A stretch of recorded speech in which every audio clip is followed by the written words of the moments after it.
হঠাৎ করেই জানতে পারলাম বাবার বাড়ি থেকে মেহমান আসবে, তাই তো চটজলদি তাদের খাবার দাবারের ব্যবস্থা করছি। যেহেতু হঠাৎ করেই আসছে তাই খুব একটা আয়োজন করছি না, তারপরেও যতটুকু পারছি ঠিক ততটুকুই করে নিচ্ছি। শুধু তো রান্নাবান্না করলে হবে না, সেই সাথে ঘরটা গুছিয়ে নিলাম। আসসালামু আলাইকুম।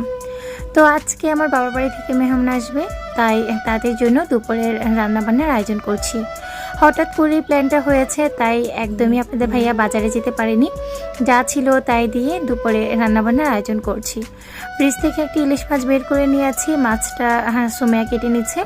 এদিকে আমি ঘুম থেকে উঠে গরুর মাংস বের করে নিয়েছি, মাংসগুলো ভালো করে পরিষ্কার করে ধুয়ে নিয়েছি। আর আমি কিছু আর মাছ বের করে রেখেছিলাম, আর এই আর মাছগুলোকে লবণ মাখিয়ে রেখেছি। এগুলোকে টমেটো দিয়ে একটু ঝোল রান্না করব।